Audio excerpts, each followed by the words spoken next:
আজকে আমরা যে টপিকটা নিয়ে আলোচনা করব সেটা হচ্ছে আমরা যে জীবনে বিপদে পড়ি, আমরা বিপদে পড়লে আমাদেরকে উদ্ধার করে কে? আল্লাহ ছাড়া আমাদের বাঁচানোর কেউ আছে? উদ্ধার করার কেউ আছে? রক্ষা করার কেউ আছে? এজন্য বিপদে পড়লে আমরা চাইবো কার কাছে? আমাদের যাই দরকার হোক আমরা ফরিয়াদ করব কার কাছে? নাকি মাজারে যেয়ে চাবেন? মাজারে যেয়ে চাবেন? অনেকে তো মাজারে যেয়ে কপাল খসে, আছে না নাই? মাজারে যেয়ে সন্তান চায়, আছে? এই এলাকায় না, এই এলাকার লোকদের আকীদা খালেস আমি জানি। মাজারে যেয়ে কপাল খসে আর সন্তান চায়। আচ্ছা, মাজারে গেলে সন্তান পাওয়া যায়? আচ্ছা, মাজারে না গেলে যদি বাচ্চা না হতো, গরু ছাগলের যে বাচ্চা হয় ওরা কোন মাজারে মানত করে বলেন? কথা কি বুঝতেছেন? এই যে প্রতি বছর গরু ছাগল ভেড়া এগুলো যে বাচ্চা দেয়, এরা কোন মাজারে যে মানত করে? এজন্য চাইতে হবে একজনের কাছে, তিনি কে? আমার প্রিয় পটুয়াখালীবাসী, মাজার জিয়ারত করা সুন্নাহ। আমরা মাজার জিয়ারত করব, আল্লাহ ওয়ালাদের কবরে যাব, আমরা সেখানে যে সালাম দিব, দোয়া করব, নিজের জন্য করব, কবরে শুয়ে থাকা মাইয়েতের জন্য করব, পুরো মুসলিম উম্মার জন্য করব। কিন্তু কবরে যিনি শুয়ে আছে ওই বাবার কাছে সন্তান চাওয়া যাবে? চাকরি চাওয়া যাবে? সফলতা চাওয়া যাবে? সফলতা দেয় কে? এক কথাই রব্বুল আলামিন বলেন, ওয়া ইয়ামসাসকাল্লাহু বিদুররিন ফালা কাশিফা লাহু ইল্লা হু ওয়া ইয়ুরিদকা বিখাইরিন ফালা রাদ্দা লিফাদলি ইউসিবু বিহি মান ইয়াশাউ মিন ইবাদিহি ওয়া হুয়াল গফুরুর রহিম। আল্লাহু আকবার। আল্লাহ বললেন, ওয়া ইয়ামসাসকাল্লাহু বিদুররিন ফালা কাশিফা লাহু ইল্লা হু। আল্লাহ যদি তোমাকে কোনো বিপদ স্পর্শ করায়, আল্লাহ যদি তোমারে কোনো বিপদে ফেলে দেয়, ওই বিপদ থেকে উদ্ধার করার তিনি ছাড়া আর কেউ নাই। জোরে বলেন ঠিক কিনা? তিনি যদি কোনো বিপদে ফেলেন, তিনি ছাড়া বিপদ থেকে উদ্ধার করার কেউ নাই। আর তিনি যদি তোমার প্রতি কোনো অনুগ্রহ করতে চান, ওই অনুগ্রহ ঠেকিয়ে দেওয়ার ক্ষমতাও কারো নাই। আল্লাহ যদি আপনার সফলতা দিতে চায়, পৃথিবীর কোন শক্তি ওই সফলতাকে থামাতে পারে? এজন্য আল্লাহ বললেন, খবরদার, চিন্তা আকীদা খালিস করে নাও। ওয়া ইয়ামসাসকাল্লাহু বিদুররিন ফালা কাশিফা লাহু ইল্লা হু। আল্লাহ বিপদে ফেললে বিপদ থেকে উদ্ধার করার কেউ থাকে না। আর আল্লাহ যদি তোমার প্রতি দয়া দেখাতে চান, অনুগ্রহ করতে চান, ওই অনুগ্রহকে প্রতিরোধ করার মতো ক্ষমতা কারো নাই। তিনি তার বান্দাদের মধ্য থেকে যাকে ইচ্ছা তাকে দেন, যত ইচ্ছা তত দেন। তিনি ক্ষমাশীল, তিনি মেহেরবান। সুবহানাল্লাহ। তিনি ক্ষমাশীল, তিনি মেহেরবান। তাহলে এই আয়াত থেকে আমরা বুঝতে পারলাম, আমরা যদি বিপদে পড়ি আমাদেরকে কেউ বাঁচাতে পারে না। আমার বাবা আমারে বাঁচাতে পারে? আমার মা আমাকে বাঁচাতে পারে? আমার বন্ধু আমারে বাঁচাতে পারে? আমার দলের কর্মী আমাকে বাঁচাতে পারে? আমার পীর সাহেব আমারে বাঁচাতে পারে? আমার পটুয়াখালীর ভাইয়েরা খেয়াল রাখবেন, বাঁচাতে পারে এক মহান সত্তা, উদ্ধার করতে পারে এক মহান সত্তা। চিৎকার করে বলুন, তিনি কে?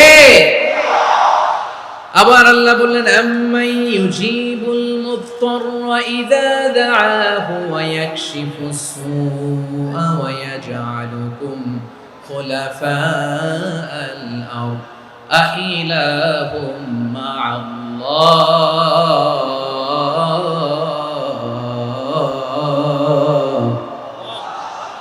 ক্বালিলাম মা তাযাক্কারুন। রব্বুল আলামিন বলেন, বিপদে পড়ে কাতর কণ্ঠে চিন্তাগ্রস্ত হয়ে যখন কেউ ফরিয়াদি হয়ে আল্লাহর ডাকে হাত তোলে, তখন এই ব্যক্তির ডাকে সাড়া দেয় কে? বিপন্ন অবস্থায় আপনি যখন কেঁদে কেঁদে হাত তুলে আপনার দুঃখের কথা জানান, আপনি যখন ডাকেন তারে, তখন আপনার ডাকে সাড়া দেয় কে? আল্লাহ বলে, আমি সাড়া দেই। তোমাদের বিপদকে মুক্ত করে দেয় কে? ওই আল্লাহর সাথে কোন উপাস্য আছে নাকি? কিন্তু খুব অল্প সংখ্যক লোকই তোমরা উপদেশ গ্রহণ করো। কথাটা কার? তাহলে বিপন্ন মানবতা যখন কাঁদে, মানুষ যখন বিপদে পড়ে নিরুপায় হয়ে ফরিয়াদ করে, তার ডাক শোনার কেউ নাই, একজন ছাড়া। চিল্লায় বলেন তো তিনি কে? এজন্য আমরা ফরিয়াদের হাত কার দিকে তুলব? এবং খেয়াল রাখতে হবে, মাথার সাথে সেট করে নিতে হবে, আল্লাহ ছাড়া আমাকে উদ্ধার করার কেউ নাই। এই পৃথিবীতে কেউ আপন না প্রিয় ভাইরা। বিপদে পড়লে বোঝা যায় কেউ আপন না। আপন শুধু একজন মহান সত্তা, তিনি কে? বিপদে আপদে কেউ আমাদের বাঁচাতে পারে না, তরাতে পারে না, মুক্তি দিতে পারে না, উদ্ধার করতে পারে না, একমাত্র আমার প্রভু ছাড়া, আল্লাহ ছাড়া। চিল্লায় বলেন ঠিক কিনা? মাথার সাথে এটা সেট করে নিতে হবে যে আমাদের পুরো জীবনটাই পরীক্ষা। The life is a test. পুরো জীবনটাই পরীক্ষা। এই জীবনে বিপদ আসবে, আপদ আসবে, পরীক্ষা আসবে, সবার জীবনে এটা থাকে। এক একজনের পরীক্ষা এক এক রকম। আমার পরীক্ষা একরকম, মাসুদ ভাইয়ের পরীক্ষা একরকম, চৌধুরী সাহেবের পরীক্ষা একরকম, আপনার পরীক্ষা একরকম, ওনার পরীক্ষা আবার আরেক রকম। পুরো পৃথিবীটাই পরীক্ষা ক্ষেত্র, সবাই পরীক্ষা দিচ্ছি, কিন্তু কারো পরীক্ষা প্রশ্নের সাথে কারোটার মিল নাই। সুবহানাল্লাহ পড়বেন না? পুরোটাই পরীক্ষা ক্ষেত্র, সবাই পরীক্ষার্থী, কিন্তু প্রশ্নপত্র একটার সাথে আরেকটা মিলে না। One doesn't match the other. একজনেরটার সাথে আরেকজনেরটা মিলে না।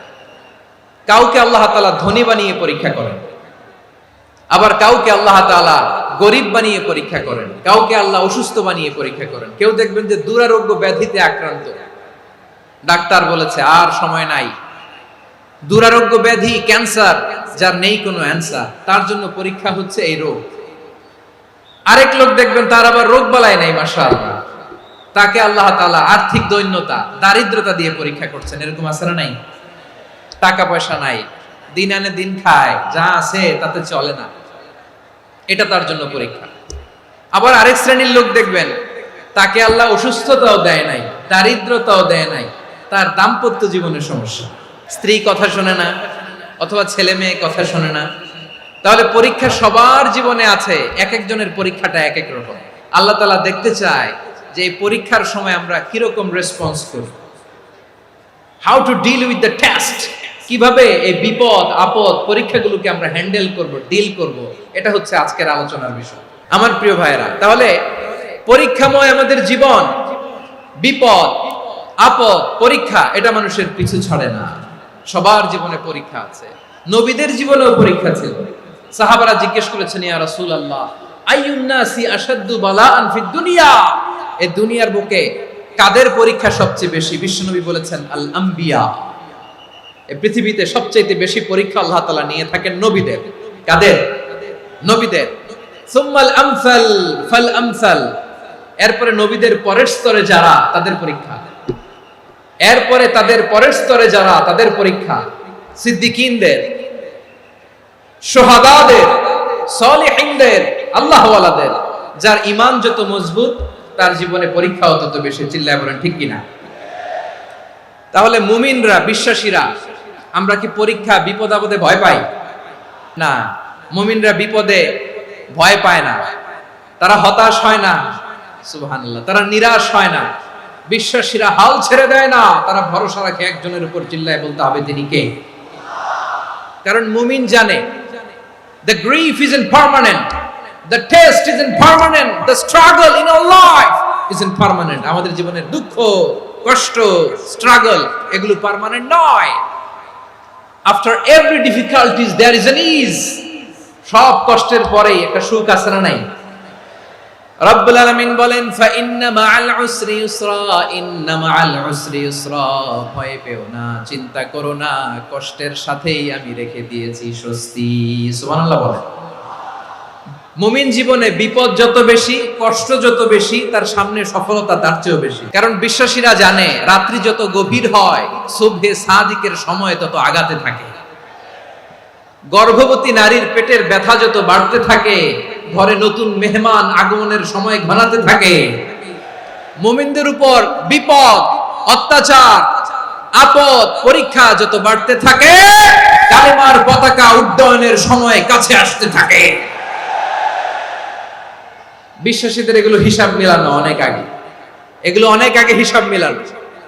দুঃখের আধার শেষে সুখের আলো মিটি মিটি হাসে। চিল্লায় বলেন ঠিক কিনা?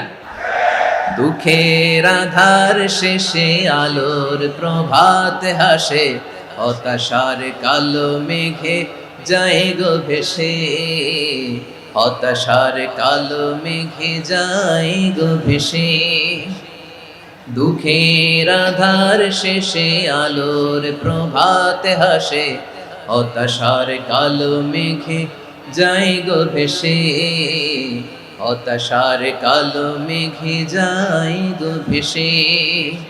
কোরআনের পাতায় পাতায় দেখো ঈমানের পথ ঢাকা ব্যথার কাটায়, কোরআনের পাতায় পাতায় দেখো ঈমানের পথ ঢাকা ব্যথার কাটায়।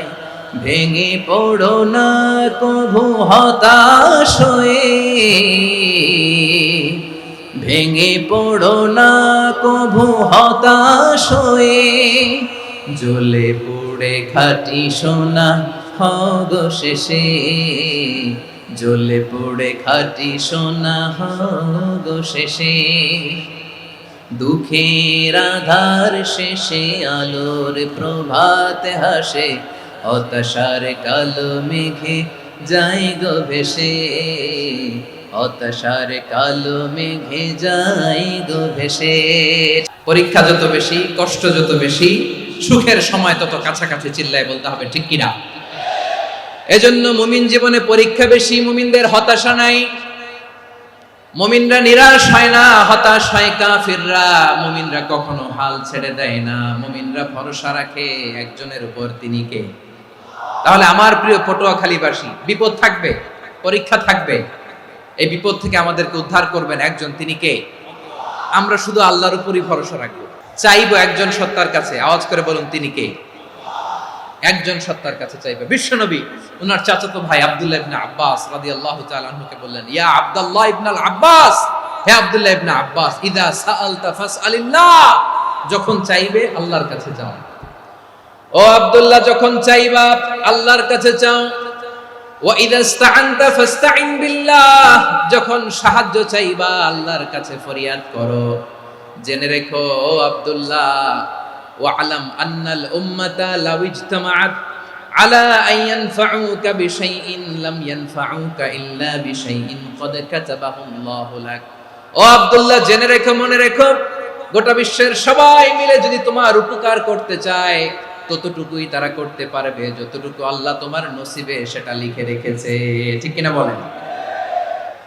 আর যদি গোটা বিশ্বের সবাই মিলে তোমার বিরুদ্ধে কনস্পাইরেসি করে, ষড়যন্ত্র করে, গোটা বিশ্বের সবাই মিলেও যদি তোমার ক্ষতি করতে চায়, ততটুকুই শুধু পারবে যেটা আল্লাহ তোমার জন্য বরাদ্দ রেখেছে। যতটুকু আল্লাহ তাআলা তোমার জন্য বরাদ্দ রেখেছে অতটুকুই ক্ষতি করতে পারবে, আর এক চুল বেশিও করতে পারবে না, কমও করতে পারবে না। চিল্লায় বলেন ঠিক কিনা। এজন্য আমরা চাইবো কার কাছে?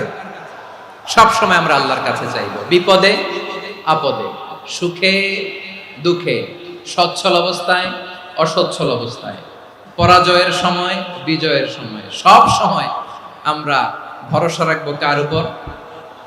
সবাই বলুন।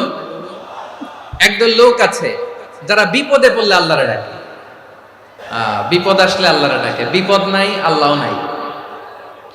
বিপদে পড়লে নামাজ পড়ে, বিপদও নাই নামাজও নাই।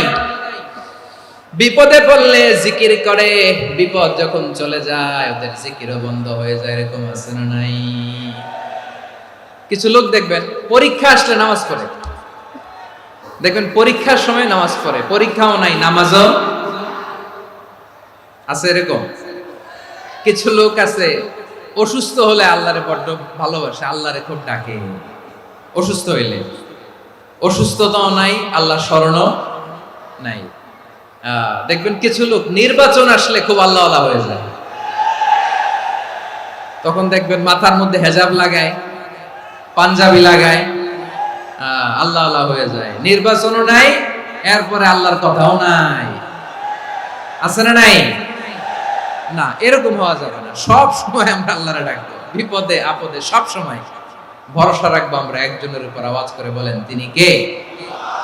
এ কথায় আল্লাহ তাআলা আমাদের চোখে আঙ্গুল দিয়ে জানিয়ে দিলেন, ফাইদা রাকিবু ফিল ফুলকি দা'আবুল্লাহা মুখলিসিনা লাহুদ্দিন ফালাম্মা নাজ্জাহুম ইলাল বাররি ইযা হুম ইউশরিকুন। আল্লাহ বলে একদল লোক আছে, তারা যখন নৌযানে চড়ে, জলযানে চড়ে, সাগরের মধ্যে যখন জাহাজে চড়ে, লঞ্চে চড়ে, তারা যখন তুফানের সম্মুখীন হয় তখন তারা আল্লাহরে বড্ড বেশি ডাকে, একান্ত ভাবে ডাকে, বিশুদ্ধ চিত্তে ডাকে।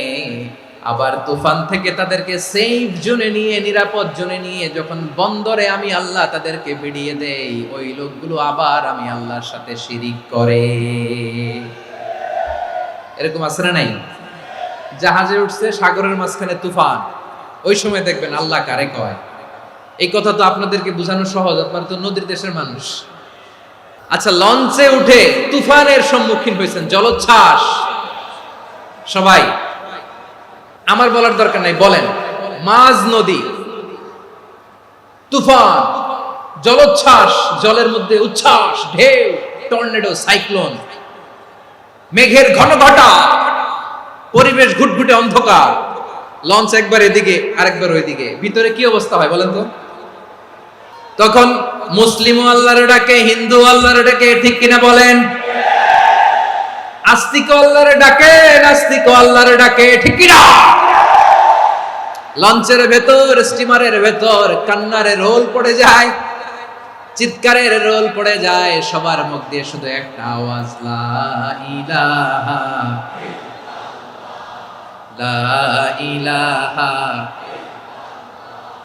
লা ইলাহা সুবহানাল্লাহ আলহামদুলিল্লাহ লা ইলাহা। আল্লাহ নামের জিকির করবে যারা, আল্লাহর কাছে প্রিয় তারা, আল্লাহর কাছে প্রিয় যারা, জান্নাতে প্রবেশ করবে তারা, জোরে লা ইলাহা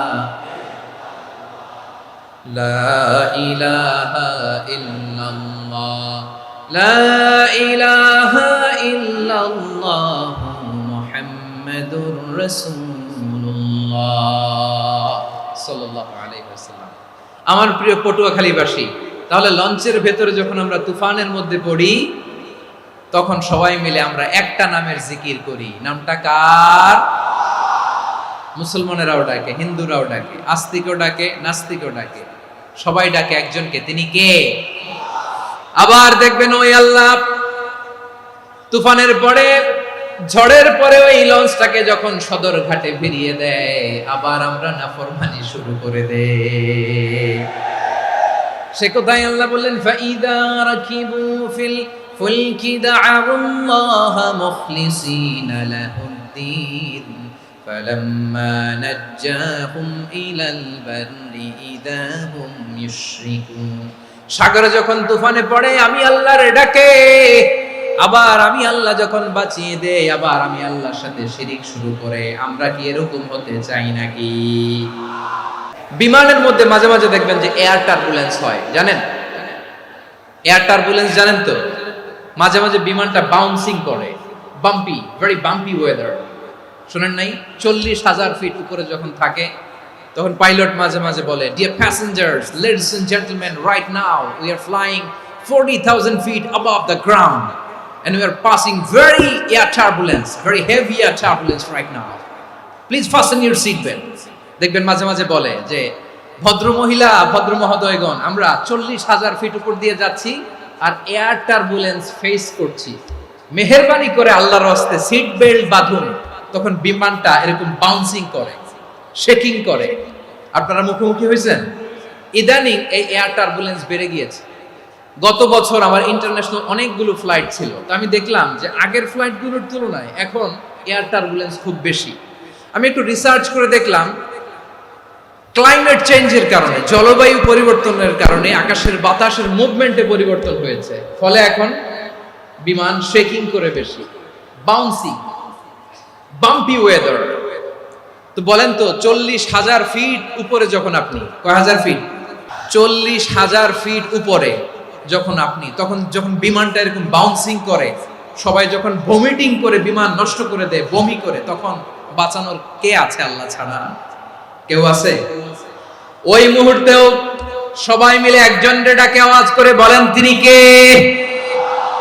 মাঝে মাঝে কিছু সোশ্যাল মিডিয়ায় কিছু ভিডিও পাওয়া যায় যে হেভি যখন এয়ার টার্বুলেন্স হয় 10 সেকেন্ড 15 সেকেন্ডের কিছু ভিডিও পাওয়া যায় বিমানটা এরকম বাউন্সিং করছে, বাম্পি ওয়েদার, কাঁপছে, মানুষগুলো বমি করছে, অক্সিজেন মাস্কগুলো সব ঝুলে পড়েছে, বিমানটা শুধু কাঁপছে। তখন দেখবেন বিমানের ভেতরেও এরকম লঞ্চের মতো চিৎকার আছে না নাই? বিমানের ভেতরেও তখন চিৎকার।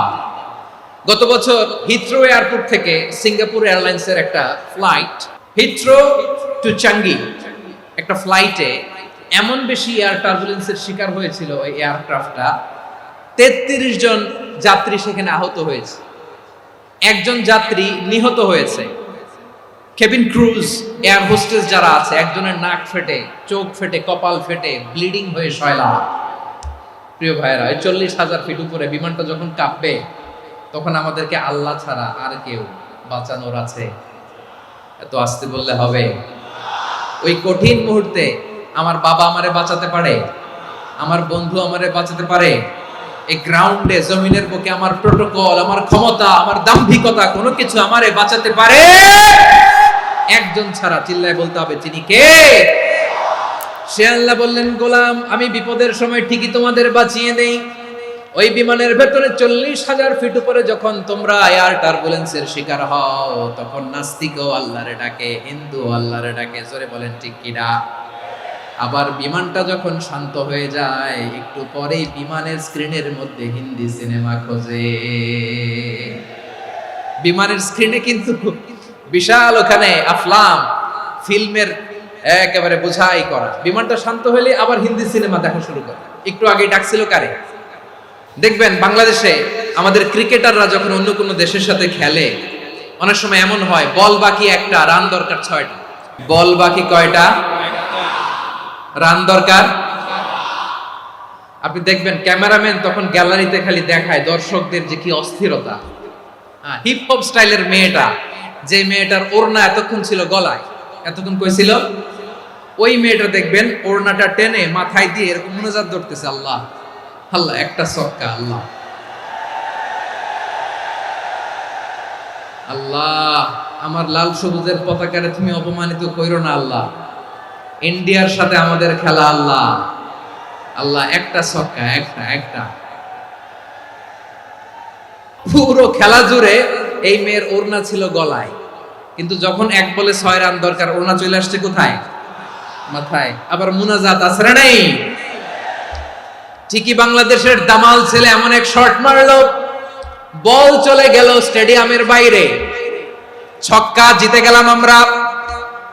পুরো স্টেডিয়াম জুড়ে চিৎকার, হই হুল্লোড়, মौज মাস্তি।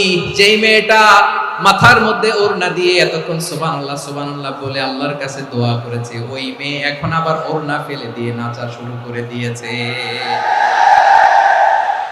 তাহলে আল্লাহর ভয়, আল্লাহর প্রতি আস্থা, বিশ্বাস, ভালোবাসা, এটা কি ক্ষণিকের জন্য? মানে আমার যখন লাগবে তখন আল্লাহর ইউজ করব নাকি?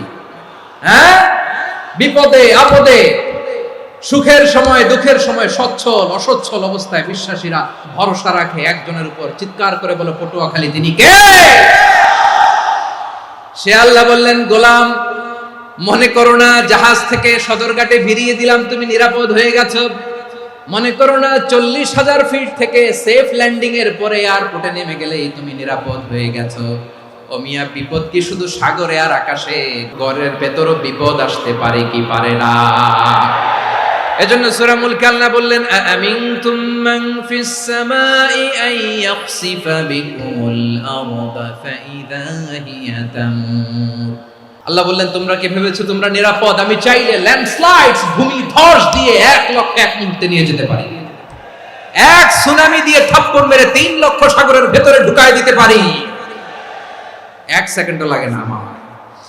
أم أمنتم من في السماء أن يرسل عليكم حاصبا فستعلمون كيف نذير। আল্লাহ চাইলে আকাশ থেকে পাথর বৃষ্টি নাজিল করতে পারেন কি পারেন না? এই মুহূর্তে এখানে ভূমিকম্প দিতে পারেন কি পারেন না? আচ্ছা, ভূমিকম্প যখন হয় আমাদের কারো হুঁশ থাকে? আপনি মনে করছেন আমরা সাধারণ মানুষ, আমরা দৌড় দেই, আর প্রেসিডেন্ট প্রধানমন্ত্রী ওনারা বুঝি খাটে শুয়ে থাকে? ভূমিকম্প, আর্থকোয়েক যদি হয়, বাঁচার জন্য আমরা কি করি? হয় খাটের তলায়, ডাইনিং টেবিলের নিচে, উপরে শক্ত কিছু আছে এটার নিচে, অথবা ঘর থুইয়া দাও দৌড়। তো প্রধানমন্ত্রী উনি কি করে? প্রেসিডেন্ট উনি কি করে? হ্যাঁ, উনি খাটের মধ্যে যে শুয়ে থাকে নাকি? উনিও দৌড়, সাধারণ মানুষও দৌড়, প্রধানমন্ত্রীও দৌড়, বাড়িওয়ালাও দৌড়, ভাড়াটিয়াও দৌড়, সবাই দৌড়। নাকি ভাড়াটিয়ারা বাড়ি থুইয়া দৌড়, বাড়িওয়ালারা আর বেরোয় না? এরকম না। তাহলে যে কোনো মুহূর্তে ভূমিকম্প দিয়ে নাস্তানাবুদ করতে পারে কে? আমার প্রিয় ভাইয়েরা, আমরা নিরাপদ নই, আমরা তার দয়ায় বেঁচে আছি। কার দয়ায়? এজন্য আল্লাহ বললেন, গোলাম, যে কোনো মুহূর্তে বিপদ দিয়ে তোমাদেরকে নাস্তানাবুদ করতে পারি। বিশ্বাসী বলে যদি নিজেকে দাবি করো, সব সময় ডাকতে হবে একজন সত্তাকে। বলেন তিনি কে? আপদ থেকে, পরীক্ষা থেকে, ক্যালামিটি থেকে আমাদেরকে কেউ বাঁচাতে পারে না, একজন সত্তা ছাড়া। আবারও বলেন তো তিনি কে? এবার আমরা দেখি বিষ্ণু ইসা ইসলামের জীবনে বিপদ আপদ ছিল কিনা। উনি বিপদ আসলে কিভাবে ডিল করতেন, বিপদ আসলে কোন দোয়া পড়তে হয়, কিভাবে ফরিয়াদের হাত উত্তোলন করতে হয়, কিভাবে রবের দরবারে নতজানু হয়ে ফরিয়াদ করতে হয়, এটা জানার দরকার আছে না নাই? আসুন আমরা বিষ্ণুনবীর জীবনী থেকে দেখি বিপদ আসলে উনি কি করতেন। বিপদ আসলেই প্রথমে বিষ্ণুনবী সাল্লাল্লাহু আলাইহি ওয়াসাল্লাম একটা দোয়া পড়তেন। তিনি পড়তেন, ইন্না লিল্লাহি ওয়া ইন্না ইলাইহি রাজিউন। নিশ্চয় আমরা আল্লাহর জন্য, নিশ্চয় আমরা কার দিকে ফিরবো ভাই? আবার কার দিকে ফিরবো? আওয়াজ করে বলুন তো, আমরা এসেছি কার কাছ থেকে, আবারও ফিরে যাব কার কাছে? এজন্য বিষ্ণুই পড়ছেন, ইন্না লিল্লাহি ওয়া ইন্না ইলাইহি রাজিউন। নিশ্চয় আল্লাহর জন্য, ওই আল্লাহর দিকেই আমরা ফিরে যাব। তারপরে বিষ্ণুই পড়তেন, আল্লাহুম্মা আজুরনি ফি মুসিবাতি ওয়াখলুফ লি খায়রাম মিনহা। একসাথে প্রথমে পড়তেন ইন্না লিল্লাহি ওয়া ইন্না ইলাইহি রাজিউন, তারপর পড়তেন আল্লাহুম্মা আজুরনি ফি মুসিবাতি ওয়াখলুফ লি খায়রাম মিনহা। মানে আল্লাহ, এই যে আমি বিপদে ধৈর্য ধারণ করলাম, এটার সব তুমি আমারে দাও, আর যেটা হারালাম এর চেয়ে ভালো কিছু দিয়ে মেকআপ করে দিও, ভালো কিছু দিয়ে বদল করে দিও। সুবহানাল্লাহ পড়েন। তাহলে বিপদ আসলে আমরা কি পড়ব? এদেশে পরস্পরে দেখা হলে দেয় সালাম, এদেশে আমজনতার হৃদয় জুড়ে পাক কালাম, এদেশে বিপদ এলে সর্বজনে সর্বক্ষণে দোয়া পড়ে ইন্না লিল্লাহ। কি পড়ে? সুবহানাল্লাহ সুবহানাল্লাহ সুবহানাল্লাহ সুবহানাল্লাহ। এদেশে আজান শুনে সূর্য ওঠে শহর গ্রামে, এদেশে আজান শুনে সূর্য ডুবে সন্ধ্যা নামে, এদেশে সকল কাজে সবাই বলে বিসমিল্লাহ, এদেশে ভালো কিছু দেখে শুনে হাসি মুখে সবাই বলে মাশাআল্লাহ।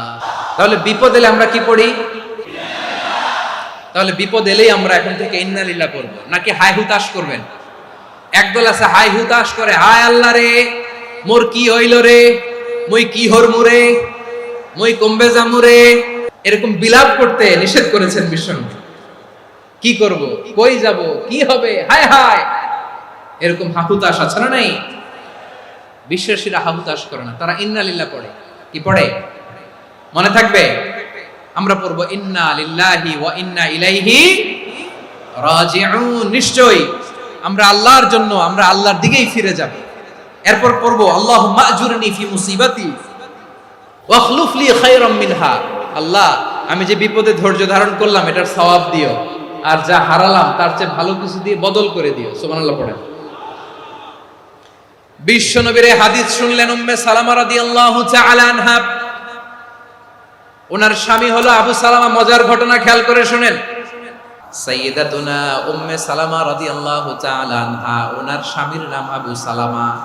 শ্রেষ্ঠ দম্পতি, শ্রেষ্ঠ ফ্যামিলি। প্রথমে হিজরত করেছিলেন হাবাসায়, পরে হিজরত করেছেন মদিনায়। উহুদ যুদ্ধের পরে ওনার স্বামী আবু সালামা ইন্তেকাল করলো, শহীদ হলো। সুবহানাল্লাহ পড়েন। যখন আবু সালামা ইন্তেকাল করলো, উম্মে সালামা রাদিয়াল্লাহু তাআলা আনহা কেঁদে কেঁদে হয়রান। আর নবীর শিখানো বাণী অনুযায়ী তিনি বারবার পড়ছিলেন ইন্না লিল্লাহ। কি পড়ছিলেন? ইন্না লিল্লাহ। যেহেতু বিশ্বনবী বলেছেন কেউ যদি বিপদের প্রথম ধাক্কায় পড়ে ইন্না লিল্লাহি ওয়া ইন্না ইলাইহি রাজিউন, আল্লাহুম্মা আজুরনি ফি মুসিবাতি ওয়াখলুফ লি খায়রাম মিনহা, তাহলে এই বিপদে যে সে যা হারালো তার চেয়ে শ্রেষ্ঠ কিছু দিয়ে আল্লাহ তার বদল দিয়ে দিবে।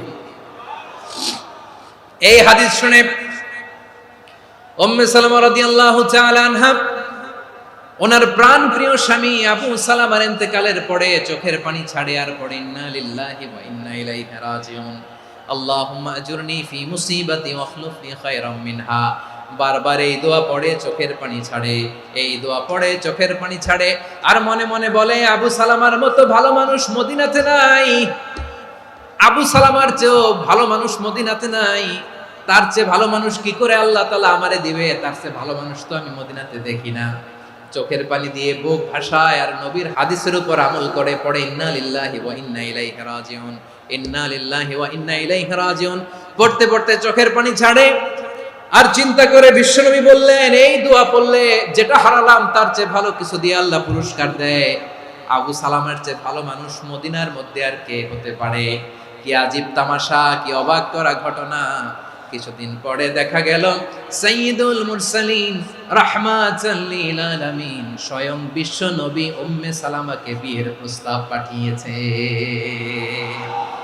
স্বয়ং বিশ্ব নবী উম্মে সালামা রাদিয়াল্লাহু তাআলা আনহাকে বিয়ের প্রস্তাব পাঠিয়েছেন। উনি রাজি হয়ে গেলেন, বিয়ে হয়ে গেল, উনি হয়ে গেলেন উম্মুল মুমিনিন, আমাদের মা, পুরো মুসলিম উম্মার মা। চিৎকার করে বলেন আল্লাহু আকবার। তাহলে আমার প্রাণপ্রিয় ভাইরা, বিপদে পড়লে আমরা পড়বো ইন্না লিল্লাহি ওয়া ইন্না ইলাইহি রাজিউন, আল্লাহুম্মা আজুরনি ফি মুসিবাতি ওয়াখলুফ লি খায়রাম মিনহা। যারা যারা বিপদ আসলে এই দোয়াটা পড়বেন এখন থেকে আওয়াজ করে ইনশাআল্লাহ বলেন। যা হারাইছেন তার চেয়ে শ্রেষ্ঠ জিনিস দিয়ে বদলা দিবে কে? তাহলে বিপদে পড়লেই প্রথমে আমরা এটা পড়ব, শুনে শুনে মুখস্থ করবেন। আমার মায়েরা, আমার বোনেরা, আপনাদের জন্য 3টি মাঠের অ্যারেঞ্জমেন্ট করা হয়েছে, আমি জানি। আপনারা এই দোয়াগুলো পড়বেন, আপনার স্বামীকে শেখাবেন, সন্তানকে শেখাবেন, আপনার পুরো পরিবারটাকে জান্নাতের টুকরো বানিয়ে দিবে কে? তাহলে বিপদ আসলে প্রথমে কি পড়তে হবে এটা জেনে গেলাম। এরপরে বিপদ আসলে নিজেকে কি করে আল্লাহর কাছে সঁপে দিতে হয় এটাও জানার দরকার আছে না নাই? বিপদে প্রথমে ইন্না লিল্লাহ পড়লাম, ধৈর্য ধারণ করলাম, বিপদ থেকে উদ্ধারের সর্বোচ্চ চেষ্টা করলাম। আমার কাজ যখন শেষ তখন আমি আমার এই বিষয়টা আল্লাহর কাছে সঁপে দিব। কার কাছে? বিপদে বললে কেমন করে নিজেকে আল্লাহর কাছে সঁপে দিতে হয় আসুন সাইয়েদনা ইব্রাহিম আলাইহিস সালামের জীবনী থেকে জানি। আল্লাহর খলিল ইব্রাহিম আলাইহিস সালাম আমাদের মতো সমাজ ব্যবস্থা পায় নাই। আমরা জন্মের পরে আমাদের কানের ভেতরে আজান দিয়েছে কে? একামত দিয়েছে কে? আমাদের বাপ-দাদারা আমাদের কানে আজান দিয়েছে কি দেয় নাই? আমাদের জন্মের পরেই তো আজান, একামত, বাড়ির পাশে মসজিদ, প্রতিদিন আজান, জুমার খুতবা, প্রতি মাসে মাসে তাফসীরুল কোরআন মাহফিল, মসজিদ, মিনারা, অভাব নাই। ঠিক কিনা বলে? আপনি যেই সুন্দর ইসলামিক এনভায়রনমেন্ট পেয়েছেন, আমাদের ইব্রাহিম খলিল উনিও কি এরকম পেয়েছিলেন? হ্যাঁ, উনি জন্মের পর পরে ওনার কানে আজান দিয়েছে কেউ? আমার প্রিয় ভাইরা, আগা গোড়া একটা শিরকি পরিবেশ উনি জন্মগ্রহণ করেছেন। উনি ছাড়া ওই তল্লাটে একজনও আল্লাহর উপর বিশ্বাসী নাই। কল্পনা করতে পারেন? গোটা তল্লাটে, গোটা দেশে বিশ্বাসী মুমিন, আল্লাহর উপর বিশ্বাস স্থাপনকারী কয়জন? সবাই বলেন কয়জন? বাকি সব মুশরিক।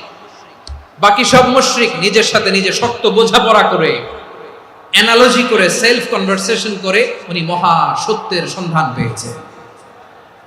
উনি আকাশের তারা দেখে ভাবে মনে হয় এটাই আমার খোদা, পরে দেখে তারা নাই, মনে মনে বলে না তাইলে এটা না।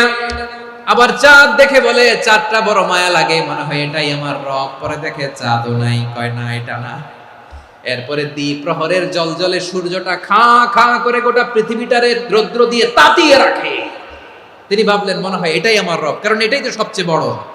কিন্তু বিকেল বেলা ওই সূর্যটাও যখন চলে যায়, সাইয়েদনা ইব্রাহিম বলে না এটাও তো নাই, আমার খোদা যদি আমারে ছেড়ে চলে যায়, বিপদে পড়লে আমারে উদ্ধার করবে কে? এভাবে নিজের সাথে অ্যানালজি, সেলফ কনভারসেশন করতে করতে করতে তিনি মহা সত্যের সন্ধান পেয়েছেন। সুবহানাল্লাহ। সব শেষে তিনি ডিসিশন নিয়ে ঘোষণা দিলেন, ইন্নী ওয়াজ্জাহাতু ওয়াজহিয়া লিল্লাযী ফাতারাস সামাওয়াতি ওয়াল আরদা হানিফান ওয়া মা আনা মিনাল মুশরিকিন। নিশ্চয় আমি এমন সত্তার দিকে মনোনিবেশ করলাম, মুখাপেক্ষী হলাম, যিনি আকাশ বানিয়েছেন, জমিন বানিয়েছেন, আমি মুশরিক নই। সুবহানাল্লাহ। পারতেন? আপনি পারতেন? কেউ নাই, লক্ষ লক্ষ মুশরিক, আপনি একা। ওনার মতো এরকম বিচক্ষণতা দিয়ে আল্লাহরে খুঁজে পাইতে পারতেন আপনি? কি নবী ছিল, আল্লাহকে খুঁজে পেয়েছে। যখন আল্লাহর ইবাদত শুরু করলো, এই কথা ছড়ায় পড়লো চারদিকে। নমরুদ সাইয়েদনা ইব্রাহিমকে ডেকে পাঠালেন। নমরুদ বলে, ইব্রাহিম, তুমি নাকি মূর্তির পূজা না করে কোন নতুন রবের ইবাদত করো, কে তোমার রব? সাইয়েদনা ইব্রাহিম বললেন, রব্বি আল্লাযী ইউহয়ী ওয়া ইউমীত, আমি এমন রবের ইবাদত করি যিনি জীবন দেন, যিনি মৃত্যু দেন। নমরুদ বলে, তাই নাকি? তোমার রব জীবন দেয়, মৃত্যু দেয়, আর এটা তো আমি দেই। আমিও তো জীবন দেই, আমিও তো মৃত্যু দেই। সাইয়েদনা ইব্রাহিম বললেন, কেমন করে তুমি জীবন দাও, মৃত্যু দাও, একটু দেখাও তো। নমরুদ জেলখানা থেকে দুজন কয়েদিকে ডেকে আনলো, কয়েদি এনে অর্ডার করলো, একটাকে এখনই শিরোচ্ছেদ, হেড অফ, ডেথ পেনাল্টি, মৃত্যুদণ্ড দেয়া হলো, ফিনকি দিয়ে রক্ত বের হলো। নমরুদ বলে, দেখো, দুজনকে ধরে আনলাম, একজন কয়েদিকে দিলাম ডেথ পেনাল্টি, মৃত্যুদণ্ড, ওরে মৃত্যু দিলাম। আরেকজন যে দাঁড়িয়ে আছে, চাইলে ওরেও আমি মৃত্যুদণ্ড দিতে পারি, কিন্তু না, ওরে আমি দিব না, ওরে আমি বাঁচায়া দিলাম, ছেড়ে দিলাম, মানে জীবন দিলাম। দেখো ইব্রাহিম, তোমার চোখের সামনে একজনরে মৃত্যু দিলাম, আর একজনরে জীবন দিলাম। আপাত দৃষ্টিতে তাই তো, একজনরে তো জীবন দিল, আরেকজনরে মৃত্যু দিল। সাইয়েদনা ইব্রাহিম এবার বিপাকে পড়ে গেলেন। কিন্তু এক একজন নবীকে আল্লাহ এমন উইজডম, বিচক্ষণতা দিয়ে এই জমিনে পাঠিয়েছেন। মুহূর্তের মধ্যে আল্লাহর খলিল ইব্রাহিম বললেন, ফাইন্নাল্লাহা ইয়াতি বিশ-শামসি মিনাল মাশরিকি ফাতি বিহা মিনাল মাগরিব ফাবুহিতাল্লাযী কাফার। আল্লাহর খলিল ইব্রাহিম বললেন, নমরুদ, বুঝলাম তুমি জীবন দাও, মৃত্যু দাও, দেখলাম, কিন্তু আমার রব, আমার আল্লাহ প্রতিদিন সকালবেলা উষা লগ্নে ওই পূর্ব দিগন্ত থেকে সূর্যটাকে উদিত করেন, সাঁঝের বেলা, বিকেল বেলা, কুথুরি লগ্নে, সন্ধ্যা বেলা ওই দ্বিপ্রহরের জলে সূর্যটাকে পশ্চিম দিগন্তে ডুবিয়ে দেন। মানে সকালবেলা পূর্ব দিক থেকে উদিত করা সূর্যটাকে পশ্চিম দিকে বিকেলে তিনি ডুবিয়ে দেন। তুমি যদি পারো ওই সূর্যটাকে পশ্চিম দিক থেকে উদিত করে পূর্ব দিকে ডুবিয়ে দাও। সুবহানাল্লাহ পড়বেন না? দেখেন, ইনস্ট্যান্ট ইন্টেলেক্ট, মুহূর্তে বিচক্ষণতা, উইজডম কাকে বলে? নমরুদ পারবে? নমরুদের বাপ পারবে? ওর দাদা, ওর 14 গোষ্ঠী, গোটা বিশ্বের সব ক্ষমতাধর রাষ্ট্রনায়করা একসাথে হলে পারবে? ফাবুহিতাল্লাযী কাফার পারে নাই, ব্যর্থ হয়েছে। এবার তেলে বেগুনে জ্বলে উঠেছে, রেগে মেগে আগুন বলে, ফালকুহু ফিল জাহিম। ওর সাথে তর্ক নাই, না পেরে এবার এটারে আগুনে ফেলা। বিশাল বিশাল গাছ কেটে লাকড়ি এনে আগুনের কুণ্ডলি বানানো হলো, দাও দাও দাও দাও করে আগুন জ্বলে। আল্লাহর খলিল ইব্রাহিমকে আগুনে নিক্ষেপ করা হবে। আল্লাহর খলিল সাইয়েদনা ইব্রাহিমের হাতের মধ্যে রশি দিয়ে টাইট করে বাঁধা হলো, পায়ের মধ্যেও টাইট করে রশি দিয়ে বাঁধা হলো। আল্লাহর খলিল ইব্রাহিমকে আগুনের কুণ্ডলির মধ্যে ফেলা হবে। ওমিয়া, আপনি যে বিপদের কারণে ভয় পান, হতাশ হন, এটা কোনো বিপদ? ওনার বিপদের সামনে এটা কোনো বিপদই না, এটা কোনো বিপদই না। হাত পা বেঁধে টাইট করে নিক্ষেপ করা হবে, সিম্পলি ফেলা যাবে না, কারণ দাও দাও করে দ্য ব্লেজিং ফায়ার, এমন আগুনের কুণ্ডলি, কাছে যাওয়া যায় না, আগুনের উত্তাপে নিক্ষেপ করা হবে। হাতে রশি বেঁধে, পায়ে রশি বেঁধে আল্লাহর খলিল ইব্রাহিম আলাইহিস সালামকে আগুনের মধ্যে নিক্ষেপ করা হবে। আহা, এটার বলে অগ্নি পরীক্ষা। উনি অগ্নি পরীক্ষার সম্মুখীন হয়েছিলেন। এজন্য কঠিন পরীক্ষাকে আমরা অগ্নি পরীক্ষার সাথে তুলনা করি, ঠিক কি না? সাইয়েদনা জিবরাইল এসে বললেন, ও আল্লাহর খলিল, ওরা তো আপনার হাতও বেঁধে ফেললো, পাও বেঁধে ফেললো, নড়াচড়ার সুযোগ নাই, বলেন আমি জিবরিল ফেরেশতা আপনার জন্য কি করতে পারি? আল্লাহর খলিল ইব্রাহিম বলেন, ও জিবরাইল, তোমার কাছে আমার কোনো চাওয়া পাওয়া নাই। সুবহানাল্লাহ বলেন। তোমার কাছে বলার কিছু নাই, তোমার সাহায্যের আমার দরকার নাই। সাইয়েদনা ইব্রাহিম আলাইহিস সালামকে হাতে পায়ে রশি বেঁধে, হাত পা বাঁধা অবস্থায় জ্বলন্ত অগ্নিকুণ্ডে যখন নমরুদের দলবল নিক্ষেপ করবে, আল্লাহর খলিল কিভাবে নিজেকে আল্লাহর কাছে সঁপে দিয়েছেন পটুয়াখালীর ভাইরা খেয়াল করে শুনুন। হাত পা বেঁধে আল্লাহর খলিলকে যখন নিক্ষেপ করা হবে, তিনি মুখ ফুটে বলে ফেললেন, হাসবুনাল্লাহু ওয়া নি'মাল ওয়াকিল। হাসবুনাল্লাহু ওয়া নি'মাল ওয়াকিল, আমার জন্য আল্লাহই যথেষ্ট, আমার জন্য আল্লাহই যথেষ্ট। তিনি আমার সবচেয়ে বড় গার্ডিয়ান, তিনি আমার সবচেয়ে বড় অভিভাবক। জিব্রাইলের সাহায্যে রফারকে ফিরিয়ে দিলেন। দুনিয়ার বুকে কারো কাছে কিছু বলেন নাই, মুখ ফুটে বলেছেন হাসবুনাল্লাহ। ও আমার পটুয়াখালীর প্রাণের ভাইয়েরা, খেয়াল রাখবেন, কোন বান্দা তার হাতে থাকা সব চেষ্টাটুকুন করার পরে মুখ ফসকে মুখ দিয়ে যখন বলে ফেলে হাসবুনাল্লাহ, বান্দা যখন হাসবুনাল্লাহ বলে ফেলে, ওই ব্যাপারটা ডিল করার দায়িত্ব স্বয়ং আল্লাহ আরশের উপর থেকে নিয়ে নেয়। আপনি যখন বলে ফেলবেন হাসবুনাল্লাহ, এটা ডিলিং করবে কে তখন? বান্দা তার সাধ্যের সবটুকু চেষ্টার পরে নতজানু হয়ে যখন বলবে হাসবুনাল্লাহ, আল্লাহ তুমি আমার জন্য যথেষ্ট, নি'মাল ওয়াকিল, তুমি আমার শ্রেষ্ঠ অভিভাবক, তখন তার কি দরকার না দরকার এটা ডিল করে স্বয়ং আল্লাহ। নিক্ষেপ করা হলো সাইয়েদনা ইব্রাহিমকে অগ্নিকুণ্ডলিতে। হাজার হাজার মানুষের দৃশ্য দেখার জন্য জড়ো হয়েছে এরকম বিশাল ময়দানে। কিন্তু কি অবাক করার ঘটনা, সবাই ভয় পাচ্ছিল, না জানে কি হয়ে যায়। আল্লাহর খলিলকে যখন আগুনের কুণ্ডলিতে নিক্ষেপ করা হয়, আল্লাহর খলিল ইব্রাহিম আগুনের কুণ্ডলীর মধ্যে বসে বসে মানুষগুলোর দিকে তাকিয়ে হাসতে শুরু করে দেয়। কারণ আকাশ থেকে রব্বুল আলামিন স্পেশাল ভার্ডিক্ট নাজিল করেছেন, স্পেশাল হুকুম জারি করেছেন, কুলনা ইয়া নারু কুনি বারদান ওয়া সালামান আলা ইব্রাহিম।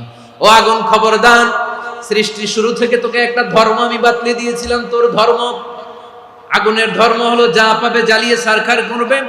আল্লাহ বলল, আগুন, তোর ধর্ম দিয়েছিলাম, তুই সব জ্বালিয়ে পুড়িয়ে ছারখার করে দিবি, কিন্তু ক্ষণিকের জন্য আমি তোর জ্বালিয়ে দেওয়ার ক্ষমতাটাকে কেড়ে নিলাম, জ্বালিয়ে ভস্ম করে দেওয়ার ক্ষমতা আমি কেড়ে নিলাম। কুনি বারদান, ঠান্ডা হয়ে যা, কিন্তু এত বেশি ঠান্ডা হবি না আবার আমার ইব্রাহিমের জন্য সর্দি লেগে না যায়। সুবহানাল্লাহ, এত আস্তে বললে হবে? কুনি বারদান, বারদ মানে বরফ, ঠান্ডা, ঠান্ডা হ, কিন্তু এত ঠান্ডা হবি না যাতে আমার ইব্রাহিমের কষ্ট হয়। আগুন বলে, আল্লাহ একবার বললাম ঠান্ডা হ, আবার বলো এত ঠান্ডা হবি না যাতে খলিলের সর্দি না লাগে। কেমন ঠান্ডা হব, কেমন এনভায়রনমেন্ট তৈরি করে দেব বলো? আল্লাহ বললেন, সালামান আলা ইব্রাহিম, আমার খলিল, আমার ইব্রাহিমের জন্য তুই জান্নাতের গুল বাগিচা হয়ে যা। ও ভাই, নবী মুসার মতো ঈমান হলে রাস্তা হবে সাগর জলে, নবী ইউসুফের মতো ঈমান হলে একে একে দরজা খোলে। নবী ইব্রাহিমের মতো ঈমান যদি আজও থাকে বিদ্যমান, অগ্নিকুণ্ডে দেখতে পাবে খুবসুরতে ফুল ভাগা। কুলনা ইয়া নারু কুনি বারদান ওয়া সালামান আলা ইব্রাহিম। বান্দা যখন মুখ দিয়ে বলে হাসবুনাল্লাহ, আমার আল্লাহ আমার জন্য যথেষ্ট, এই বলে যখন নিজেকে সঁপে দেয়, তার কি লাগবে ওই দায়িত্ব স্বয়ং নিয়ে নেয় কে? তাহলে আমার প্রিয় ভাইয়েরা, বিপদের শুরুতেই আমরা বলবো ইন্না লিল্লাহ। শুরুতে কি বলবো? এরপরে যেই বাক্যটা পড়ে নিজের পরিস্থিতিকে আল্লাহর দরবারে সঁপে দিব, সেটা হচ্ছে হাসবুনাল্লাহ। সেটা কি? বিষ্ণু বলেন, লা ইয়াজালু লিসানুকা রাতাবান মিন যিকরিল্লাহ, সব সময় আল্লাহর স্মরণ দিয়ে, জিকির দিয়ে জিহ্বাটারে সিক্ত রাখো। আর শয়তানু জাসিমুন আলা কলবি ইবনে আদম, শয়তান বনি আদমের কলবে খামচি মেরে বসে থাকে। ফাইদা যাকারাল্লাহ খালাসা, মানুষ যখন আল্লাহর স্মরণ করে জিকির করে, শয়তান দৌড়ে পালায়। ওয়া ইদা গাফালা ওয়াসওয়াসা, যখনই বনি আদম গাফেল হয়, তখনই শয়তান তার হৃদয়ে ওয়াসওয়াসা দেয়। এজন্য বিপদে পড়লে ইন্না লিল্লাহ, নিজের সবটুকুন করার পরে, নিজের রোল প্লে করার পরে নিজেকে আমরা কি বলে সঁপে দিব? সবাই বলেন, মনে থাকবে? বিপদে পড়লে প্রথমে ইন্না লিল্লাহ, এরপরে নিজেকে যখন সঁপে দিব তখন হাসবুনাল্লাহ। এরপরে কঠিন বিপদে যখন বিশ্বনবী পড়তেন তখন কি করতেন? এমন বিপদ মাঝে মাঝে হয় না, দেয়ালে পিঠ থেকে যায়, চোখে মুখে অন্ধকার, কি করব দিশা খুঁজে পাই না, এরকম হয় কখনো? বিশ্বনবী এরকম কঠিন বিপদে পড়েছেন জীবনের কিছু কিছু মুহূর্তে। ওই মুহূর্তে বিশ্বনবী স্পেশাল দুইটা দোয়া পড়তেন।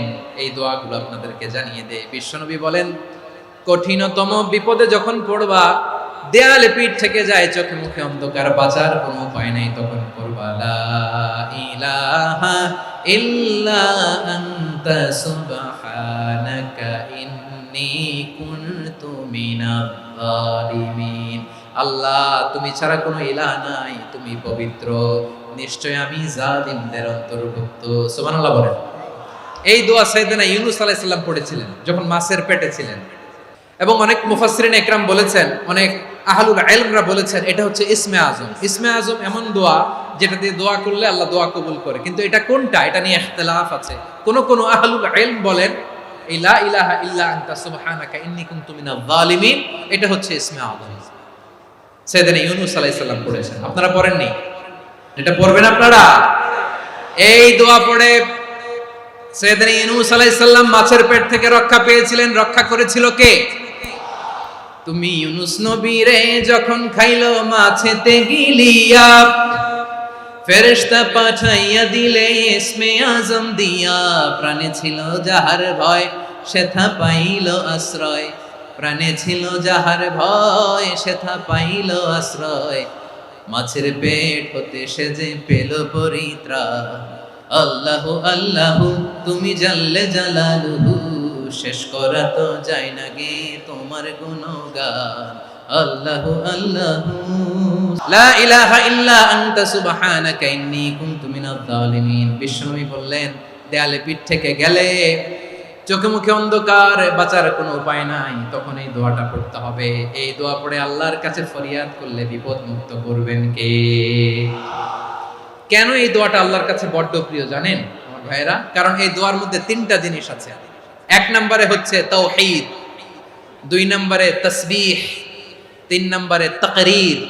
আই রিপিট, আবারও বলছি, এক নম্বরে তাওহীদ, দুই নম্বরে তাসবিহ, তিন নম্বরে তাকরীর। এই দোয়াটা আল্লাহর কাছে এত পছন্দনীয় কারণ এই দোয়ার প্রথম অংশে আছে তাওহীদ, আল্লাহর একত্ববাদের ঘোষণা। লা ইলাহা ইল্লা আনতা, ও আল্লাহ আপনি ছাড়া কোনো ইলাহ নাই, উপাস্য নাই, এই কথা বললে আল্লাহ বড্ড খুশি হয়ে যায়। সুবহানাল্লাহ পড়েন। এই দোয়ার দ্বিতীয় অংশে আছে তাসবিহ, মানে আল্লাহর প্রশংসা, প্রশংসা সূচক বাণী। সুবহানাক সুবহানাক সুবহানাক, ও আল্লাহ আমি আপনার পবিত্রতা ঘোষণা করছি। সুবহানাক, এই কথা শুনলেও আল্লাহ খুশি হয়ে যায়। সুবহানাল্লাহ পড়েন। এই দোয়ার তৃতীয় অংশে আছে তাকরীর, তাকরীর মানে পাপের স্বীকৃতি। তাকরীর মানে কি?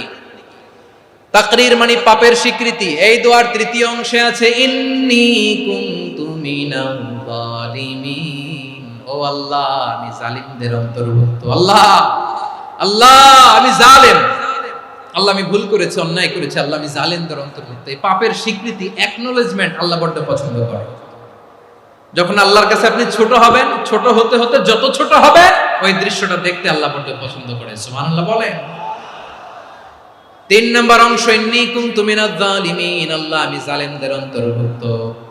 সাইয়েদনা আদম আলাইহিস সালাম ভুল করে যখন নিষিদ্ধ গাছের ফুল খেয়ে ফেললেন, ফল খেয়ে ফেললেন, আল্লাহ বললেন আদম ক্ষমা পেতে চাইলে তুমি আর হাওয়া মিলে স্বীকৃতি দাও, পাপের স্বীকৃতি। আর পড়ো রব্বানা যালামনা আনফুসানা ওয়া ইল্লাম তাগফির লানা ওয়া তারহামনা লানাকুনান্না মিনাল খাসিরিন। ও আল্লাহ আমি আদম আর হাওয়া যালামনা আনফুসানা, আমরা আমাদের নফসের উপর বড্ড জুলুম করেছি। আল্লাহ ওয়া ইল্লাম তাগফির লানা ওয়া তারহামনা, আপনি যদি ক্ষমা না করেন, আপনি যদি দয়া পরবশ না হন, আপনি যদি রহম না করেন, আমরা তো ক্ষতিগ্রস্তদের মধ্যে শামিল হয়ে যাব। এই দোয়া করার সাথে সাথে সাইয়েদনা আদম আর হাওয়া আলাইহিস সালামকে ক্ষমা করে দিলেন কে? তাহলে এই দোয়ার ৩ নম্বর অংশ তাকরীর, এটা আল্লাহ বড্ড পছন্দ করে। আমার কলিজার টুকরা ভাইয়েরা, গুনাহ করে শিকার যেতে হবে, এটা আল্লাহ ভালোবাসেন। সাইয়েদনা আবু বকর রাদিয়াল্লাহু তাআলা আনহু বিষ্ণু ঈসা ইসলামকে বললেন, ইয়া রাসূলুল্লাহ আল্লিমনি দুআআন আদউ বিহি ফি সলাতি। নবী হে, আপনি আমার এমন একটা স্পেশাল দোয়া শিখায়া দেন যে দোয়াটা আমি নামাজে পড়ব। নবী বললেন, তাহলে তুমি পড়ো, আল্লাহুম্মা ইন্নী যালামতু নাফসি যুলমান কাসীরান ওয়া লা ইয়াগফিরুয যুনুবা ইল্লা আনতা ফাগফিরলি মাগফিরাতাম মিন ইনদিকা ওয়ারহামনি ইন্নাকা আনতাল গফুরুর রহিম। সুবহানাল্লাহ। সালাম ফিরানোর আগে পড়েন।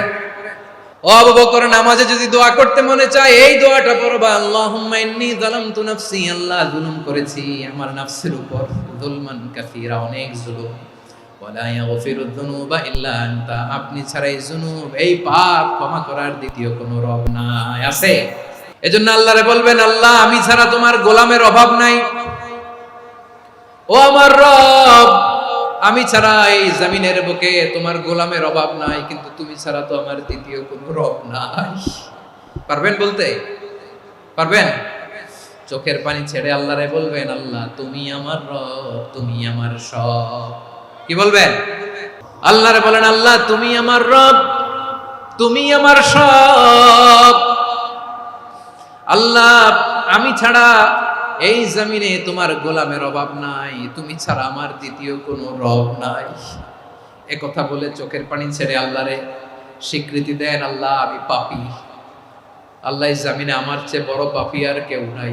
ওযু করে সিজদায় লুটিয়ে পড়ে চোখের পানি ছেড়ে আল্লাহরে পাপের স্বীকৃতি দেন, আল্লাহ এমন কোন জুলুম নাই, গুনাহ নাই আমি করি নাই, সগীরা কবিরা, জেনে না জেনে, ইচ্ছায় অনিচ্ছায়, শিরকি বেদাতি সব গুনাহ করেছি। আল্লাহ আকাশের নিচে জমিনের উপরে আমার চেয়ে বড় গুনাহগার আর কেউ নাই। চোখের পানি ছেড়ে আল্লাহরে বলেন, আল্লাহ আমি ছাড়া তোমার গোলামের অভাব নাই, তুমি ছাড়া আমার দ্বিতীয় কোনো রব নাই, তুমি ছাড়া তো কেউ আমার গুনাহ ক্ষমা করার নাই, তুমি আমার রব, তুমি আমার সব। বলতে পারবেন? এই তাকরীর আমার পটুয়াখালীর ভাইয়া, এই স্বীকৃতিটা দেখতে আল্লাহ বড্ড ভালোবাসে, কারণ আমরা সবাই গুনাহগার, আমরা সবাই কি? বিশ্বনবী বলেন, কুল্লুকুম খাত্তাউন, আ বানি আদম তোমরা সবাই পাপী। সবাই কি? সবাই পাপী। আমরা সবাই পাপী, আপন পাপের বাটখারা দিয়ে অন্যের পাপ মাপি। আমরা যে পাপী এটা ভাবতে মনে চায় না কারো, খালি অন্যের পাপ দেখি আমরা, এটা ভুল। ওর এই পাপ, ও পাপী, ও জালেম, ও জাহান্নামী, এরকম একটা টেন্ডেন্সি। আমার যে কি হালাত এটার খেয়াল নাই। খেয়াল করতে হবে যে আমি সবচেয়ে বড় পাপী, ঠিক কিনা বলেন? পাপ করি না এমন কেউ আছি? হ্যাঁ আছি। কেউ না জানলেও জানে কে আমার পাপের ঘটনা? পৃথিবী না জানুক আমি তো জানি, আমি কি পাপ করেছি হায়।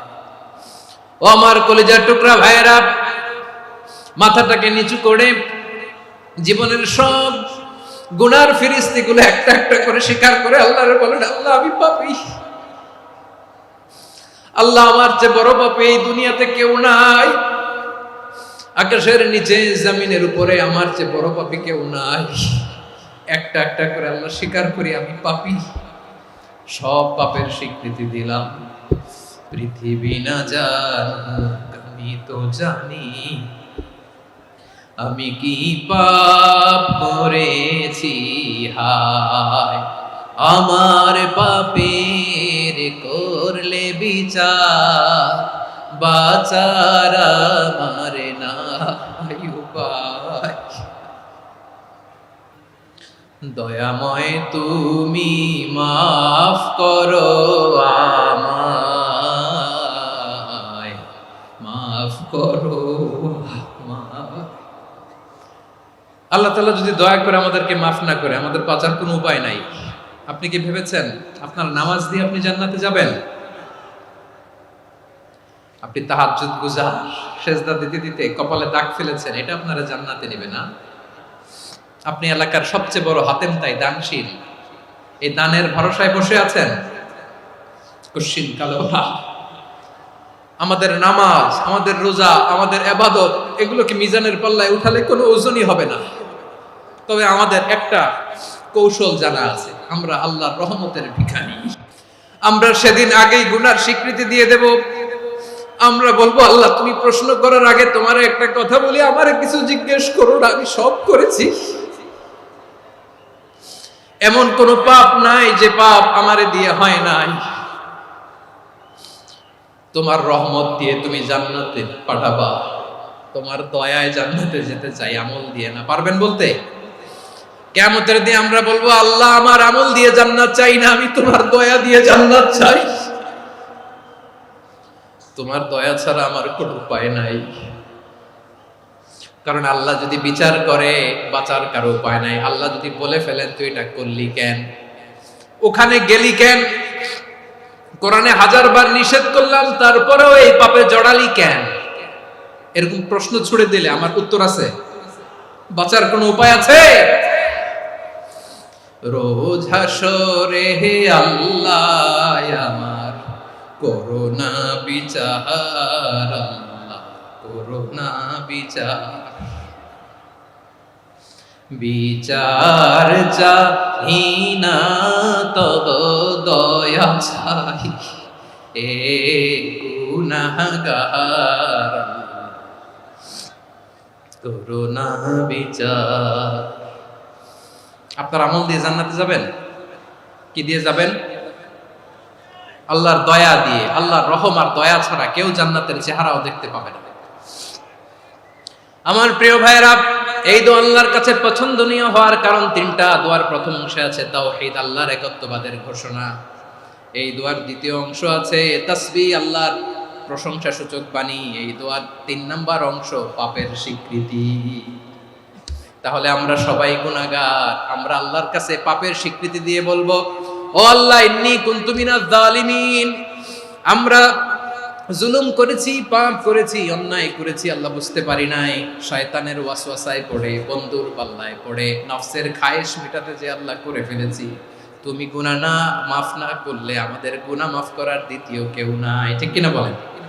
এভাবে অনুতপ্ত হয়ে যদি আল্লাহর কাছে দোয়া করেন, দেয়ালে পিঠ থেকে গেছে, কোনো রাস্তা নাই বের হওয়া, ওই মুহূর্তেও আপনাকে বিপদ থেকে উদ্ধার করবে কে? বিশ্বনবী চরম বিপদে পড়লে 2টা দোয়া পড়তেন। প্রথম হলো এটা, লা ইলাহা ইল্লা আনতা সুবহানাকা ইন্নী কুনতু মিনাল জালিমিন। এই দোয়াটা আমরা বেশি বেশি পড়ব প্রিয় ভাইরা। রাজি আছেন? সবাই আওয়াজ করে পড়ুন ইনশাআল্লাহ।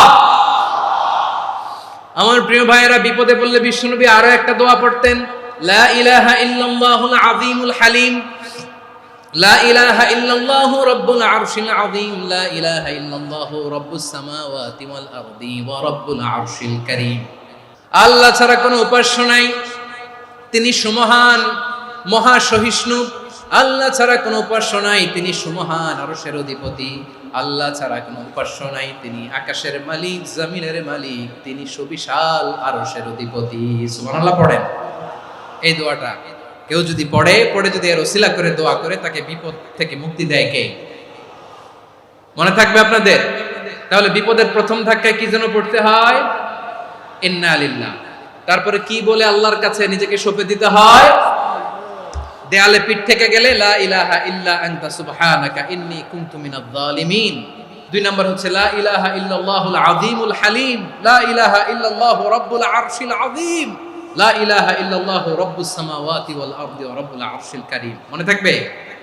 অনেক সময় এমন হয়, হঠাৎ বিপদের সম্মুখীন হই আমরা, রেডি হয়ে বের হইছি অফিসে, হঠাৎ অ্যাক্সিডেন্টে পড়ে যাই, হঠাৎ পেটের ব্যথায় অজ্ঞান, এরকম হয় না? বিষ্ণু ইসলাম বলেন, আকস্মিক দুর্ঘটনার বিপদ থেকে যদি কেউ বাঁচতে চায়, সকাল সন্ধ্যা যেন প্রত্যেকে এই দোয়াটা পড়ে। সকালে যদি 3 বার পড়ে, সন্ধ্যা পর্যন্ত হঠাৎ বিপদ থেকে সে রক্ষা পাবে। To be protected from sudden calamity, sudden disaster, হঠাৎ বিপদ, হঠাৎ ভয়ঙ্কর কোন আকস্মিক বিপদ থেকে আল্লাহ বাঁচায় দেবে। সকালে পড়লে সন্ধ্যা পর্যন্ত প্রোটেক্টেড, সন্ধ্যাবেলায় যদি 3 বার পড়ে সকাল পর্যন্ত প্রোটেক্টেড। সুবহানাল্লাহ পড়ে। দোয়াটা কি? দোয়াটা হচ্ছে বিসমিল্লাহিল্লাযী লা ইয়াদুররু মা ইসমিহি শাইউন ফিল আরদি ওয়ালা ফিস সামাই ওয়া হুয়াস সামিউল আলীম। ছোট না? অনেক ছোট, মুখস্থ করবেন। বিসমিল্লাহিল্লাযী লা ইয়াদুররু মা ইসমিহি শাইউন ফিল আরদি ওয়ালা ফিস সামা। ওই আল্লাহর নাম নিচ্ছি, যে আল্লাহর নামের বরকতে আকাশ জমিনের কোনো কিছু কারো কোনো ক্ষতি সাধন করতে পারে না। তিনি সর্বশ্রোতা, সর্বজ্ঞ। সুবহানাল্লাহ পড়েন। পড়বেন এই দোয়াটা, বিসমিল্লাহিল্লাযী লা ইয়াদুররু মা ইসমিহি শাইউন ফিল আরদি ওয়ালা ফিস সামাই ওয়া হুয়াস সামিউল আলীম। ফজরের পরে 3 বার, মাগরিবের পরে 3 বার যদি কেউ পড়ে প্রোটেক্টেড, যে কোনো হঠাৎ বিপদ থেকে প্রোটেক্টেড। প্রোটেক্ট করেন কে? ওই আল্লাহর নাম নিচ্ছি যে আল্লাহর নামের ওসিলায় আকাশ জমিনের কোনো কিছু কোনো ক্ষতি করতে পারে না। সুবহানাল্লাহ পড়েন। আচ্ছা, এবার আমাদের জীবনে দুশ্চিন্তা আছে না নাই বলেন? Tension, hyper tension, anxiety, depression, সবার জীবনে টেনশন আছে না নাই? এই দুশ্চিন্তা, পেরেশানি, মারাত্মক পেরেশানি থেকে মুক্তি পাওয়ার জন্য বিষ্ণু ইসলাম দুটো দোয়া পড়তেন। কয়টা? অনেকগুলো পড়তেন। স্পেশাল দুটো দোয়া আজকে আপনাদের শিখায় যাব, শুনবেন। পেরেশানিতে পড়লে, টেনশনে পড়লে এই দোয়াটা, প্রিয় ভাইরা, বিষ্ণু ইসলাম যখন খুব বিপদে পড়তেন, দুশ্চিন্তা ওনাকে ঘিরে ধরতো, উনি পড়তেন ইয়া হাইয়ু ইয়া কাইয়ুম বিরহমাতিকা আস্তাগীথ। ইয়া হাইয়ু ইয়া কাইয়ুম, হে শাশ্বত অবিনশ্বর, হে চিরঞ্জীব, বিরহমাতিকা আস্তাগীথ, তোমার রহমতের উসিলায় তোমার কাছে ফরিয়াদ করি। এটা পড়তেন।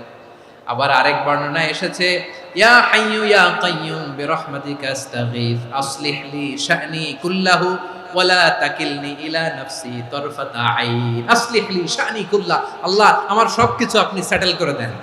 আমাদের সব ঝামেলা সেটেল করে দিতে পারে কে? তাহলে পড়বেন ইয়া হাইয়ু, হে চিরঞ্জীব। হাইয়ু মানে চিরঞ্জীব, যিনি চিরকাল বেঁচে থাকবেন, মরবেন না। আল্লাহ মরবেন? তার কোনো লয় আছে? ক্ষয় আছে?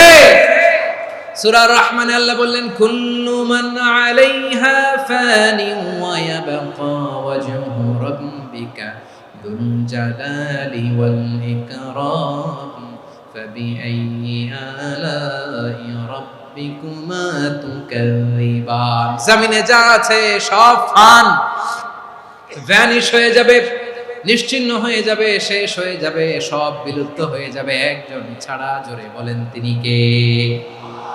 এই দোয়াটা কেন পছন্দ আল্লাহর কাছে? কারণ এখানে আল্লাহর দুইটা সুন্দর নাম আছে, গুণবাচক নাম, আল হাই, আল কাইয়ুম, এই দুটো নাম আছে এখানে। আবার এই দুইটা আয়াতুল কুরসির অংশ। আয়াতুল কুরসির শুরু তো এটা আসরা নাই? হ্যাঁ, আসরা নাই। 3 নম্বর কারণ, এটা ইসমে আজম। কোন দোয়াটা ইসমে আজম? যে দোয়া ওসিলায় দোয়া করলে আল্লাহ দোয়া ফেরায় না। অনেকগুলো মত আছে, সবচেয়ে ভ্যালিড মত হচ্ছে এটা, ইয়া হাইয়ু ইয়া কাইয়ুম, এর ওসিলা দিয়ে দোয়া করলে দোয়া কবুল করে কে? 2 নম্বরে বিশ্বনবী মারাত্মক বিপদে পড়লে আরেকটা দোয়া পড়তেন, আল্লাহুম্মা ইন্নী আবদুক। আগে দোয়াটা পড়ি, শুনেন।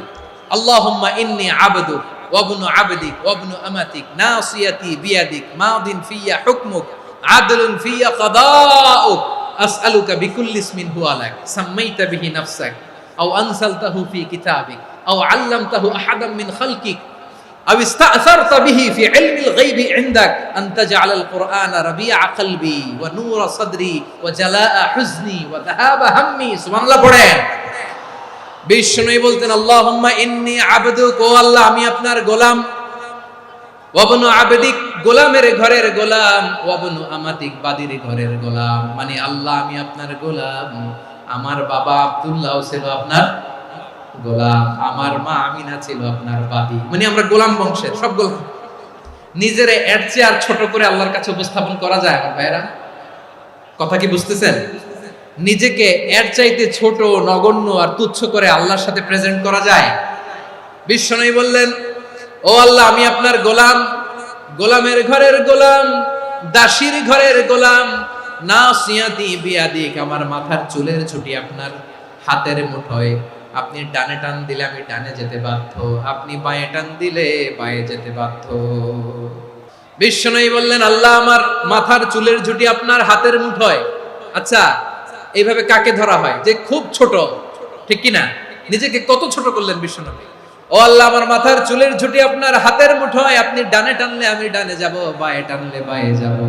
আল্লাহ আসআলুকা বিকুল্লি ইসমিন হুয়া লাক নাসিয়াতি বিয়াদিক মাদিন ফিয়া হুকমুক, আপনার নির্দেশ আমার উপর কার্যকর হবেই হবে। আদলুন ফিয়া কাদাউক, আপনার ফয়সালা, যেই ফয়সালাই আপনি আমার জন্য করেন এটাই ইনসাফ। সুবহানাল্লাহ বলেন।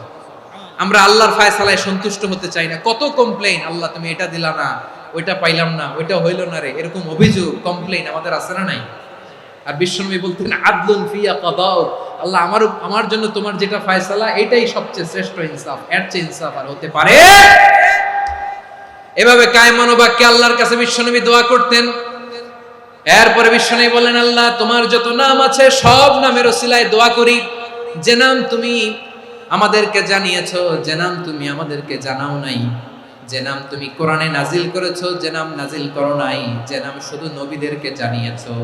আর আল্লাহর এমন কিছু চমৎকার চমৎকার সুন্দর সুন্দর নাম আছে, এই নামগুলো রব্বুল আলামিন কাউকে জানাবে না।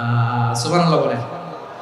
আমরা তো 99 নাম জানি, 100 নাম জানি আল্লাহ, কিন্তু আল্লাহর এমনও কিছু নাম আছে যেগুলো আল্লাহ বিষ্ণু নবীরও জানায়নি।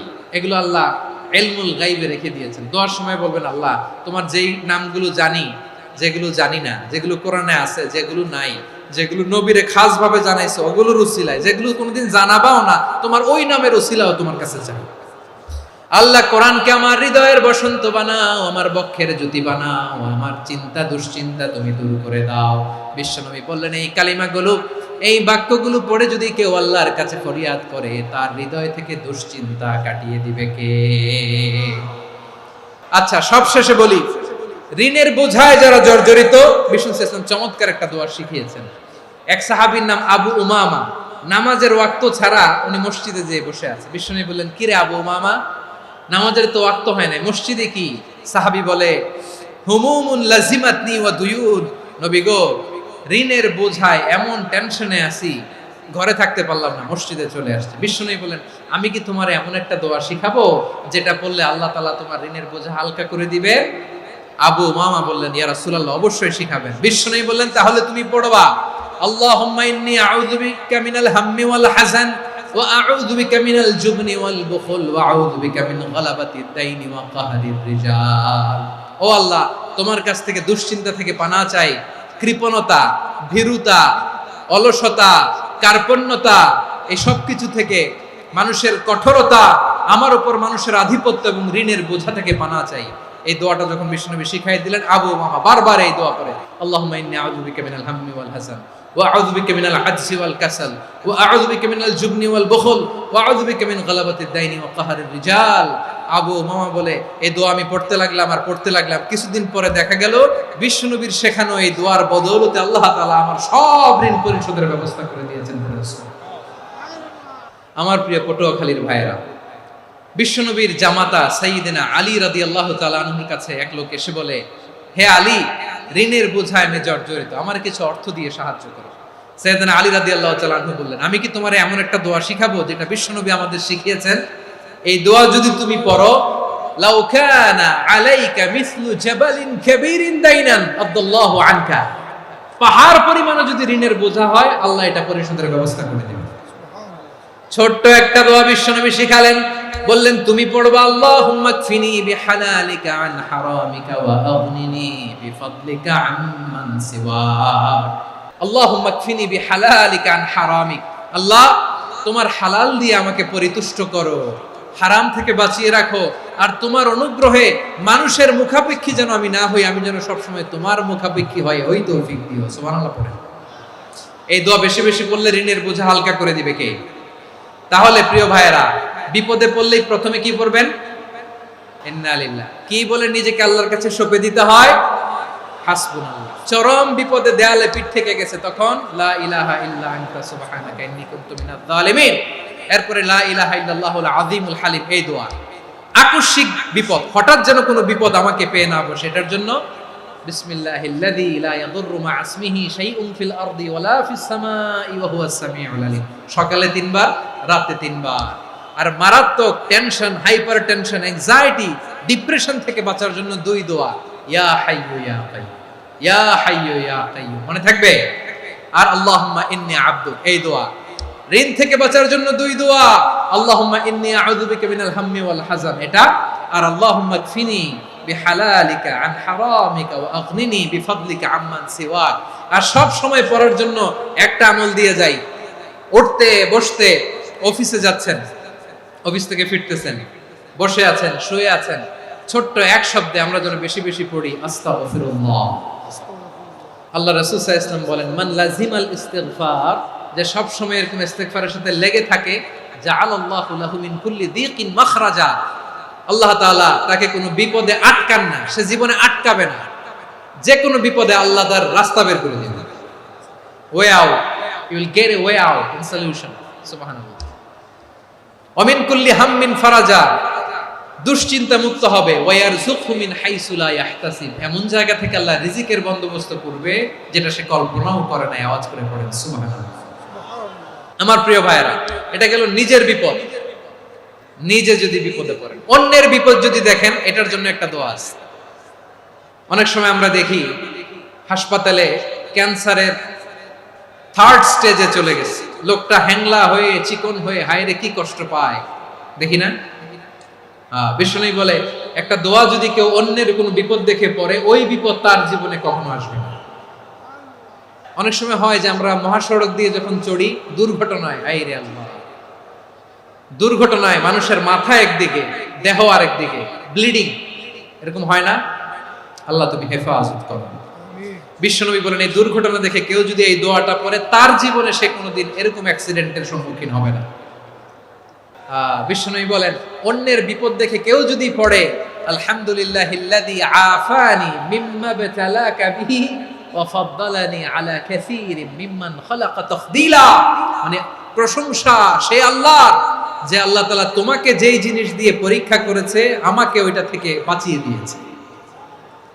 তোমাকে আল্লাহ যেই বিপদে ফেলেছে, আমাকে ওই বিপদ থেকে তিনি মুক্ত রেখেছে, আর তার অনেক সৃষ্টির উপর আমাকে তিনি প্রাধান্য দিয়েছে। সুবহানাল্লাহ পড়েন। যে কোনো বিপদ, কারো ক্যান্সার দেখে যদি এই দোয়াটা আপনি বিশ্বাসের সাথে পড়েন, জীবনে কোনোদিন ক্যান্সার রোগে আক্রান্ত হবেন না। দুর্ঘটনা দেখে যদি পড়েন, ওই দুর্ঘটনা আপনাকে স্পর্শ করবে না। যে কোনো কারো বিপদ দেখে যদি কোনো বিশ্বাসী বান্দা এই দোয়া পড়ে, বিশ্বনবী বলেন লাম ইউসিবহু যালিকাল বালা, ওই বিপদ তাকে আর ধরবে না। উফিয়া মিনহু মিন যালিকাল বালা কাইনাম মা কান, সে যতদিন হায়াত পাবে কোনোদিন ওই বিপদ তাকে স্পর্শ করবে না।